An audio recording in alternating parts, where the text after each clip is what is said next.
buenas noches a todos y a todas los que nos ven por nuestro programa plataforma en el canal TVX.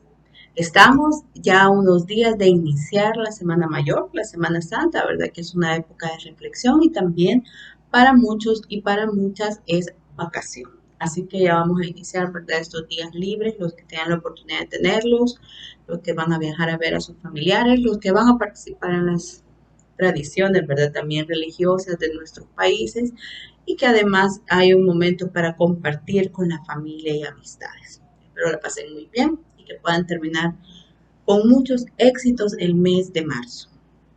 En esta ocasión vamos a conversar acerca de un tema bastante difícil, álgido y triste. Vamos a hablar acerca de delitos sexuales.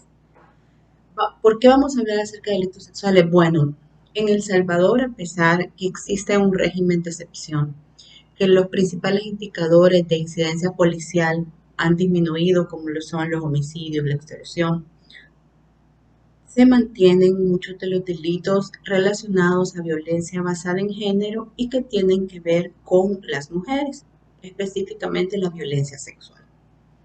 Han habido diversas noticias donde se reportan violaciones de niñas por parte de soldados y policías y se mantienen además los casos de violaciones de niñas y niños por parte de familiares y conocidos de las familias. Es un tema complicado, como les decía al inicio, complejo, triste y también es un tema que como abogados y abogadas y también como comunidad jurídica en algún momento debemos abordar y afrontar. En esta ocasión quiero hablar alrededor y teniendo como base una publicación que hace algunos días realizó Abogados Sin Fronteras Canadá, sede El Salvador, donde se presentaba elementos probatorios para los delitos sexuales de acuerdo al Sistema Internacional de Protección de los Derechos Humanos. Este compendio o esta sistematización o resumen de los principales elementos probatorios que se deben incorporar al abordar un delito de violencia sexual tiene un enfoque, ¿verdad?, de derechos humanos y además incorpora de manera muy trascendental los parámetros mínimos que hay que seguir para respetar los derechos humanos de las víctimas en un proceso penal que tiene que ver con delitos sexuales.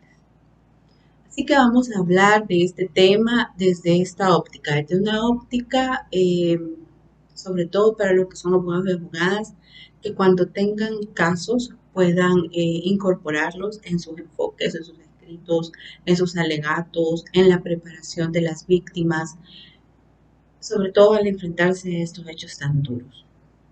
La encuesta de violencia sexual contra las mujeres del 2019 tenía como una de sus hallazgos más importantes que 2 de cada 3 mujeres en El Salvador han experimentado violencia sexual. Esta cifra, ¿verdad? Es un escándalo, sobre todo cuando se ven las cifras de denuncias de este tipo de delitos, pero más escandaloso es aún cuando se verifican las condenas por esos delitos en nuestro sistema penal, en nuestro sistema de justicia. Esto tiene que ver con muchos temas alrededor de la vergüenza por un delito, que son delitos de alcoba, es decir, delitos en situaciones privadas, que no hay testigos, que son las menores de edad o las mujeres obligadas a casarse con su agresor, que queda un fruto de esa violación y demás circunstancias que además no permiten que las mujeres se animen a denunciar. También los medios de prueba que se tienen disponibles, porque los jueces y jueces regularmente quieren ver a la víctima, quieren los exámenes de peritaje, de medicina legal, quieren además no existen los suficientes medios de protección para la víctima, ¿verdad?, de esos delitos. No se les trata como a las víctimas de crimen organizado, por ejemplo, sino que se tienen como víctimas comunes.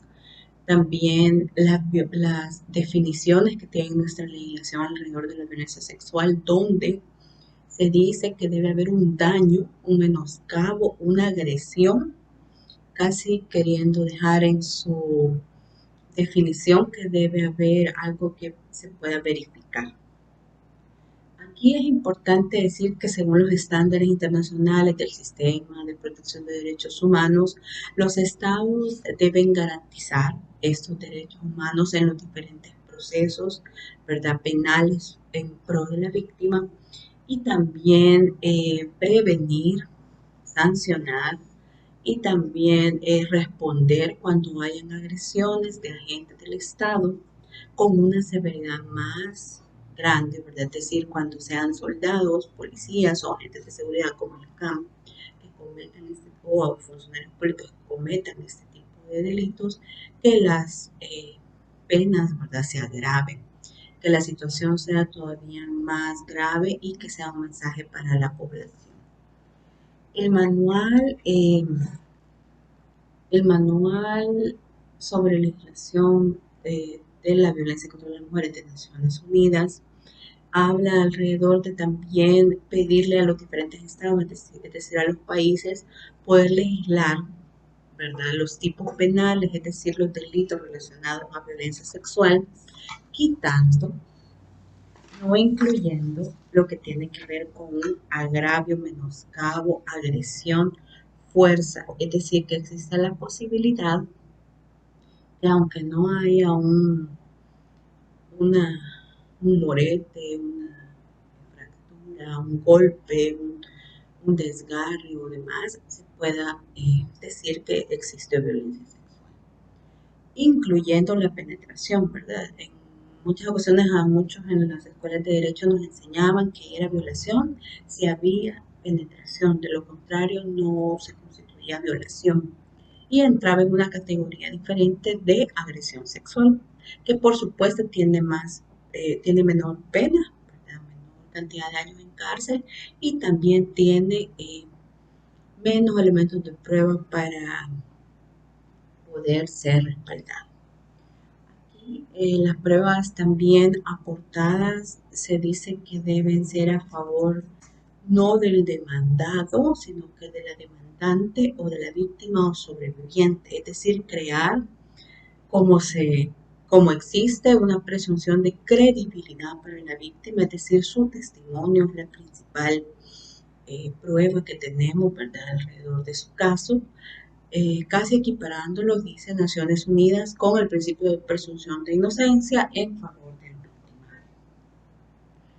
También es importante que dentro de los parámetros mínimos que se deben tener para el abordaje de estos delitos pueda ser no escudriñar, no buscar, no sacar el pasado sexual de las personas, sobre todo de las mujeres, y también no hablar, ¿verdad?, de los procesos como una forma de antecedente o de rendición, si la víctima era virgen o no, si la persona había tenido múltiples parejas sexuales, o también cuestiones que tienen que ver con el honor o no de una víctima al ser violada.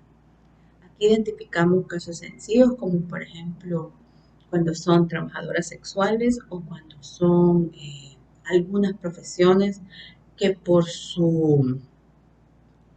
las actividades que realiza tienen mayor peligro de poder sufrir una violación.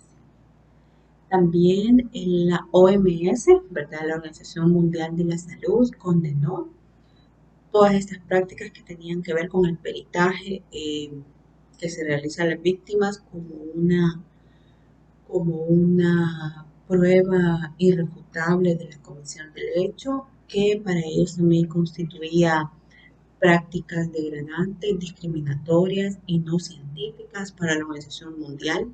Es decir, existen ahora diferentes técnicas no invasivas, no revictimizantes, no degradantes, para poder obtener toda la prueba que se necesita en los procesos penales, incluyendo algunas como muy modernas, de no invasivas, de exámenes ginecológicos. También se han identificado buenas prácticas, ¿verdad?, en estos procesos de abordaje de delitos sexuales, buenas prácticas como por ejemplo la protección que se le da a víctimas Durante los procedimientos, como ustedes conocen, en algunos países existen unidades de víctimas especiales o unidades que se encargan de ver estos temas de índole sexual, donde las agresiones son realmente muy íntimas y además protegen a la víctima y tienen todo un sistema alrededor de la misma. Existen hasta programas de televisión que hablan de este tema. Entonces es una sugerencia de abordaje también para el delito. También se habla acerca de la importancia de la confidencialidad en este tipo de delitos, poder proteger los nombres, los seudónimos, las señales, los signos que puedan llevar a identificar a la víctima, como por ejemplo también proteger la identidad de la víctima, ¿verdad? El nombre en sus escritos, no dar información a terceros, a la vez también poder limitar de alguna manera la información que obtiene la prensa, ¿verdad? Porque muchas veces quizás la prensa en su afán de poder informar o poder tener la noticia del día o de un interés particular por el agresor, eh, difunde también los datos personales de las víctimas, poniéndolos en grave peligro. También otra opción que podrían tener los diferentes juzgadores es celebrar ese tipo de audiencias en puertas cerradas y restringir, como les decía, además a los medios de comunicación de toda la información sensible y de datos personales. O sea, no se está restringiendo los datos, ¿verdad?, de las personas, del, del agresor o del caso en sí, sino que los datos personales, sobre todo la víctima, cuando está en el proceso. Porque existe alrededor también de la víctima un gran peligro de revictimización, pero también de poder sufrir daños y demás. Con el fin también de garantizar la seguridad de las víctimas, su privacidad y otros derechos durante las audiencias, es aconsejable dejarles la opción de presentarse o no a la audiencia. Hoy existen en muchísimos países la oportunidad o no de presentarse a la audiencia. Se puede dejar los testimonios grabados o hacerlo mediante videoconferencia, algo que también en cuarentena se aprendió mucho, ¿verdad? El uso de nuevas tecnologías, y para esto es necesario que los juzgadores y juzgadoras de una u otra manera permitan realizar este tipo de protecciones o medidas que protegen a la víctima. Así que si ven, tenemos un andamiaje, un grupo de parámetros mínimos para respetar los derechos humanos de las víctimas de violencia sexual.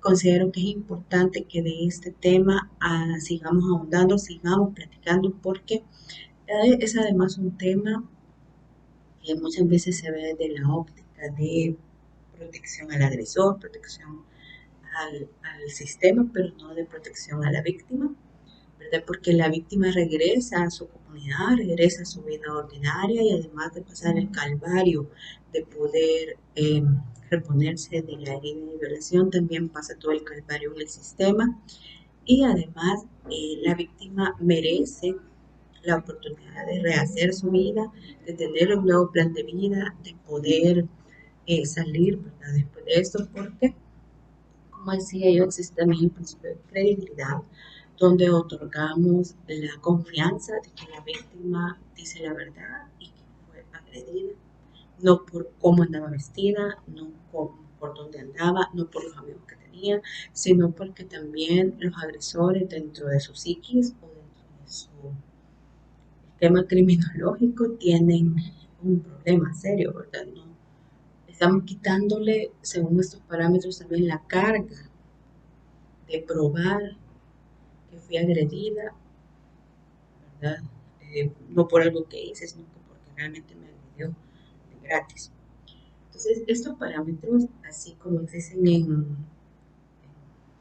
Iberoamérica, en América, con la Comisión Interamericana de Derechos Humanos, la Corte Interamericana de Derechos Humanos, todo el sistema, ¿verdad?, interamericano de derechos humanos, que tiene diferentes instrumentos, como la CEDAW y otros instrumentos de Naciones Unidas. También existen muchos parámetros novedosos en Europa, ¿verdad? En el Tribunal Europeo de Derechos Humanos o en África, ¿verdad? Con el Tribunal de África de los Pueblos, donde también se han dado pasos importantes para el abordaje de estos delitos.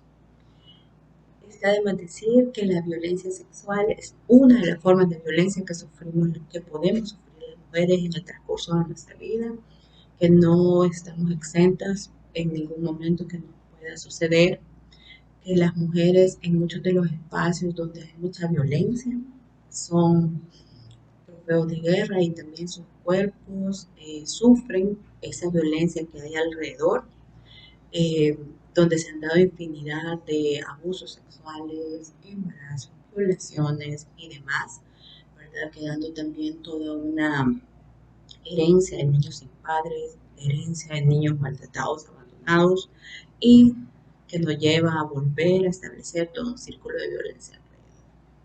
No podemos dejar de hablar de este tema cuando, como decía, la encuesta de violencia sexual hacia las mujeres decía que 2 de cada 3 mujeres en El Salvador en algún momento de su vida han sufrido violencia sexual. No podemos dejar de hablar de violencia sexual cuando existe un mapa de embarazo en adolescentes, donde hay muchas niñas en edades menores de 15 años embarazadas, violadas por familiares o gente cercana. Es un tema que también nos convoca, ¿verdad? Sobre todo a los abogados y abogadas que podemos ejercer querellas o también defender víctimas, o que de alguna u otra manera trabajamos ese tema o también aconsejamos. Así que un llamado a todos y a todas a que este tema siga en la palestra pública, que no nos olvidemos de lo importante y por lo urgente. Sabemos que los temas electorales, los temas de noticias son trascendentales, pero estos temas permanentes que a pesar de un régimen de excepción, que a pesar de medidas tan drásticas como lo tiene este gobierno en materia de seguridad, no se han podido disminuir. Es importante ponerle ojo, ponerle recursos, buscar alternativas para poder dar pronta y cumplida justicia. Aquí solamente estamos hablando de condenas, cómo tener más elementos de prueba para condenar a un agresor sexual. Ni siquiera estamos hablando de cómo reponer, cómo resarcir, cómo, ¿verdad?, dar reparación a ese daño que se sufrió. ¿Verdad? Ese es otro tema que pronto lo vamos a abordar también, pero decirles a todas las personas que han sufrido una violación o una agresión sexual que no están solas, que hay lugares donde se les puede apoyar. Las organizaciones de mujeres y organizaciones feministas por años han trabajado ese tema, tienen todo un sistema también de protección. Como sea, ISDEMO todavía existe y pueden acudir a ellos, a ellas con toda la confianza para poder denunciar a su agresor. No permitan que sus agresores tengan nuevas víctimas, rompan el ciclo, rompanlo con su caso, denuncien, ¿verdad? No fue su culpa, sino que fue algo que pasó porque un agresor activó, ¿verdad?, hizo esa acción. Así que les mando un gran saludo a todos y a todas, un abrazo muy solidario. Espero que en estos días también puedan tener espacio con sus amigas, amigos, para descansar, tomarse el tiempo y cuídense mucho. Hay una ola de calor fuerte en El Salvador. Es momento de estar en la sombra y de no buscar espacios de personas sanos y de